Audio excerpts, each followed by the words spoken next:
Workshop में 1.5 महीनो अॻु समात्री शाख में लावारिस हालत में नौजवान जो लाश हथ अचण वारो मामलो हल थी न सघियो। तफ़सील मूजिब 1.5 महीनो अॻु वर्कशॉप लॻंदड़ समात्री शाख में नौजवान जो लाश हथ आयो हो, जंहिंजी वारसी न थियण जे करे मंगली पुलिस लाश खे लावारिस ॼाणाए सांगड़ जे मक़ामी क़ब्रस्तान में दफ़नाए छॾियो हो। 1 महीने बाद कोट धणीबेज ख़ासकेली जी रहवासड़ मसमात सैजा ख़ासकेली लाश जी सुञाणप पंहिंजे पुट अलादीनो ख़ासकेली तौर कई, जंहिं मंगली थाणे ते पहुची नौजवान खे पहिरियल कपड़ा पिण ॾेखारिया। मंगली पुलिस हिन औरत खे इहो चई वापसि करे छॾियो त असां अदालत खे दरख़्वास्त ॾींदासूं, जंहिं बाद लाश जी मैजिस्ट्रेट जी निगरानी में कबर कुशाई कई वेंदी। मज़लूम औरत मुताबिक़ आऊं रोज़ मंगली थाणे जा चक्कर काटे थकजी पई आहियां, केर बि मुंहिंजी फरियाद ॿुधण लाइ तयारु न आहे। हिन इल्ज़ाम लॻायो त मूंखे शक आहे त मुंहिंजे पुट खे क़त्ल करण बाद शाख में उछलायो वियो आहे। हिन आला अख़्तियारनि खां घुर कई त लाश जी जल्द खां जल्द कबर कुशाई करे असल हक़ाइक़ मालूम करे मूंसां इंसाफ़ कयो वञे। Ali Jafri Solanki, HRJDO news, Hyderabad. जो मारजी विया बेगुनाह समात्री शाख ते मुंहिंजो बेॾो पूरियो वियो आहे, नावारस करे पूरियो अथनि। मूंखे ॿुधायूं बता करे त ही मलाह आहे, फिलाणो आहे, मूंखे बता ॾेई छॾियो।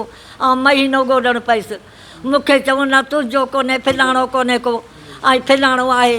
ऐं उन ते इतबार करे वई आहियां। मुंहिंजो बचो न को अॼु था मूंखे ॾेखारनि। थाणे ते कपिड़ा सुञाणे आई आहियां, मुंहिंजो बचो आहे, ऐं वारनि में शिगिल में सुञाणियो अथमि, त बि मूंखे मगली मुंहिंजी दाद फिरियाद करे नथी।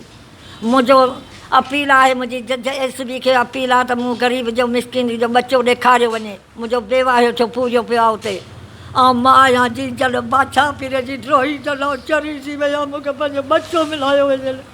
मां बेवाही मुंहिंजो न को ई न को वाही मुंहिंजो केरु कोन्हे।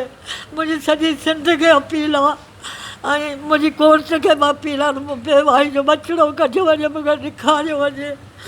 पुलिस चई थी अॼु तरसो, हली तरसो 15 ॾींहं, वरी चढ़ 10 ॾींहं तरसो, वरी चढ़ अञा तरसो। बेनज़ीर जा पैसा हलनि पिया, मूंखे बचो नथो ॾेखारियो वञे।